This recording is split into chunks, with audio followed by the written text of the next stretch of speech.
We're still talking about this movie. Our next guest is Academy Award nominee Josh Brolin, whose new movie is being praised by critics. So Brolin stars alongside Emmy winner Julia Garner in Weapons, it's called. He, by the way, is also executive producer. Thank you very much. Brolin plays Archer, a dad whose son is one of 17 elementary children from the same class to mysteriously disappear in the middle of the night. Where'd they go?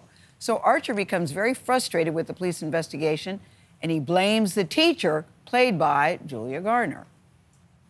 She knows. I disagree with that. You're aggressively following up on every lead, and yet she's just out there walking around free as a bird. Have you done any looking into her whatsoever? Extensively, yes, we have. So you know about her past, huh? Because I've done some digging, and I've found out a lot. She had a DUI 2 years ago. Did you not see that? She was let go from her last school that she taught at for inappropriate behavior. Did you not see that one either? With a member of the faculty. She's a troubled person, is she not? Yes, she is. Josh Brolin joins us first on CBS Mornings. Welcome to you. Thank you. Let's just say Dad Archer is a badass and takes things into his own hands. No doubt. When he doesn't like what police are doing. But this is the thing about this movie. We all have all these different perceptions. I personally think you shouldn't watch it by yourself. It's scary. It's scary, but it also is smart scary in that you're trying to figure out what is happening here. It's a brilliantly designed, I think that's what people are reacting to most. It's a brilliantly designed script, and I read it first. I hadn't seen his first movie, Barbarian, and then I wanted to meet him, and then he told me, which I think is interesting, that every character is based off a reaction that he had to a friend of his passing away. Oh, who's the he you're talking about? So is Zach Kreger. Yeah. Zach Kreger, who did Barbarian, is the writer-director of Barbarian, which I thought was a really kind of great emotional aspect. And then he took this exhausted genre of horror that we're all so used to and kind of bored by and made something super unique. Because, Josh, you say it stays with you, continues to crawl through you, and won't let go. Well, look, we're all talking about it. We've all been spazzing out talking about it. You had one reaction, you had another reaction. You and your wife and your daughter had another reaction. It's incredible.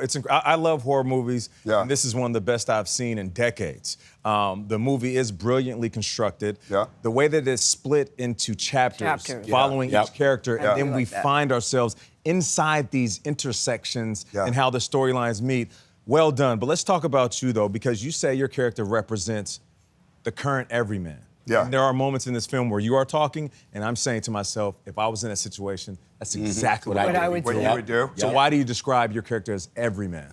Because I was in the middle of the movie and I say, I have nothing to do. I felt really bored.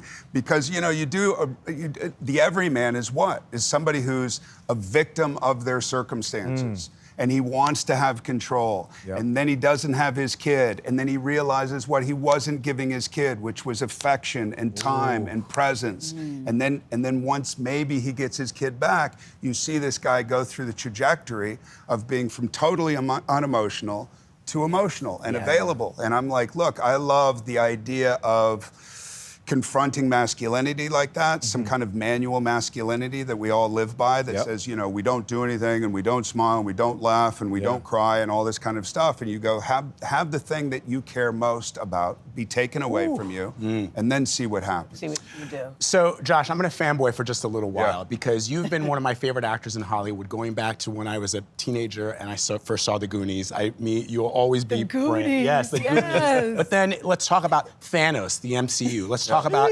Gurney in Dune. Let's talk about Tom Chaney in True Grit. Let's talk about Cable in Deadpool 2. You've done it... He doesn't like you much. I mean, Wall Street, Money Never Sleeps. Josh is like, keep talking.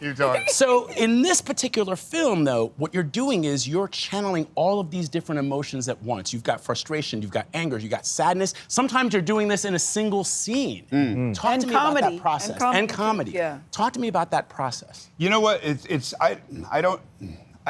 Thank you for saying that. I think that's really sweet. But the thing is you choose these roles and you go, how can I be challenged? How can I continue to 41 years I've been doing this? you do a role like Cable. It's something, you know, I was 50. I was like, I wonder if I can get in really good shape at 50. That was my motivation. You do Thanos, it was supposed to be like a cameo, and it turned out to be a huge thing. So you don't know how things are going to turn out. With this horror genre, it's like, okay, this is an interesting confrontation of masculinity, but it's also a genre I haven't really been involved with. I watched horror films when I was a kid. I had kids. I stayed away from horror films, and I thought, this is a really well-designed script. How can I do? I don't know if I can do this or not. And I like the idea of not knowing if I can do something. Did you like horror films as a kid? I did. I mean, I saw the Friday the 13th. Yeah. Friday the 13th. Oh, classic. Look, it's really irresponsible. My mom loved horror films, and she read a lot of like true crime books, which was totally, you know. So she'd come up and say, "Watch this movie with me," and it'd be like, "I spit on your grave." Whoa, that one Horrible. that's a deep cut. That's a deep cut. It's irresponsible parenting. How old were you when you first saw that? I'm not going to tell you. But I saw the Blob. I remember the Blob. I remember Friday the 13th. I remember Poltergeist later on. I mean, but see, that's what you and I were talking about. It's like things that actually have an impact, and you sit around with people and you talk about it. We don't have a lot of those movies. Well, this- now Sinners you've was given one of it to us. those. Get Out was one of those. Right. And now you have one, Josh Yes. Brolin. Thank you Bravo, so much. Weapons. Thanks, guys. Weapons is in theaters and IMAX on Friday. Like Gayle says, run, don't walk. I'm telling you, On the you're gonna big love it. screen. Actor Julia boy. Garner won not one, not two, but 3 Emmy Awards for her role in Ozark. Now she stars in a new thriller movie, Weapons. We've been talking about it all morning for the past 2 days, actually. Yep. She plays a school teacher who becomes the town's scapegoat when all but one of her students mysteriously disappears on the same night, same time. I know there's nothing I can say to make this better. The truth is that I want an answer just as bad as all of you. I love those kids. And I know it's She not. should be locked up until she tells us what happened. That's what I was thinking. Gayle actually, Come on, Gayle actually said she actually thought your character, we don't want to give anything away, but she was like, I know she's up to something. I go, what's the deal with the teacher? But this is the thing. This is not a predictable movie. No. We all watched it, all had 3 different reactions. When Josh was here yesterday, he was saying the thing that he liked so much about it was the storyline and the plot. Me too, because I'm not a horror movie person. When you read the script, you thought what, Julia? That you thought, I want to play Justine. I'm like, she's full suspect. She is.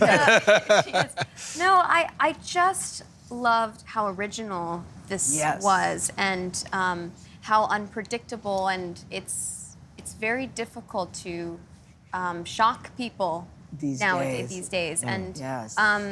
you know, I immediately by page 5 I was like, well, I'm probably going to do this, and by page 15 I definitely knew that I was going to do this project. Yeah. Yeah. It is so well written. Initially, right out the gate, you make your mind up who you think is guilty. And then your specific character, you invite everyone into this isolation. Yes. And you are walking us along right next to you, every single step. How do you do that in a way that brings the audience in?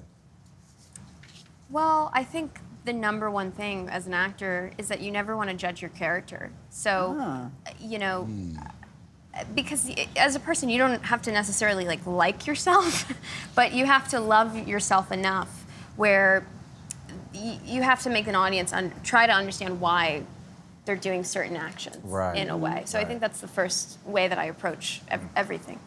So we were talking earlier that, and I said to Nate and Gayle that everything I've ever seen you in, you often display this very tough exterior, but inside your core is very vulnerable and sensitive. And it goes right, and it goes back to playing Ruth. And Gayle mentioned you won 3 Emmys for your role in Ozark, playing that indelible character Ruth. How do you find it within yourself to project that toughness, but remain and show us that vulnerability? And how relatable are those traits to you in real life? Yes. Yes, show us your vulnerable side, Julia. Yes. No, because I have to believe that your truth is what we see on screen. Tough people are tough for a reason. I think that, you know, you're not born like that. You know, so I always think, again, there's always a reason for everything. Going back to that, you know, what's that person's intention, and Yeah, you're sort of dancing around it, but I understand what you're saying, and which also, is that, like... too, I love that when something starts off, people think one way and then it ends in a completely different way. That's what I and liked it's the same about thing it. with a scene. Like, a scene can start one way and then end in a completely different way. So I always find that interesting. The movie's getting such good reviews. Yeah. I'm wondering how that's sitting with you. I mean, and I'm thinking it's good to be Julia Garner right now because No your doubt. repertoire on deck to Talk play about it, Madonna. Gayle. You did Anna Delvey, Yep. Ozark, in the Marvel Universe. I'm Killing the thinking- game. Yeah, killing the game. Yep. What's it like to be you right now during this moment in time? Because we're all pulling for you. And how do you feel about the reviews this movie's getting? They're already saying it's going to be one of the best horror movies ever. Oh my God. I mean, I'm so grateful, and I'm still pinching myself. There's still a part of me that I feel like that new actor that I'm Do just you? in.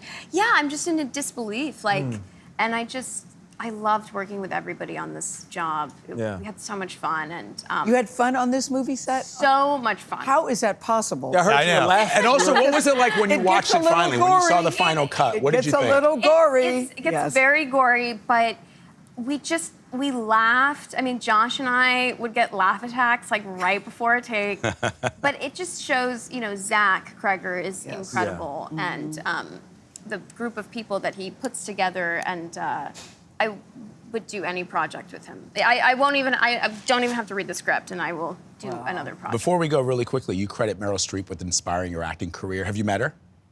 No. What would you say to her? I if would you be did? nervous to meet her. Really? Yeah, of course. Would you play her in a life story about her? No. I because Julia, I you couldn't. could, I though. couldn't. That's No. No. Next question. Well, listen, Julia, we appreciate you. You are Julia, you could incredible go into actor. acting mode when you meet Meryl Streep. Oh, my That would be great.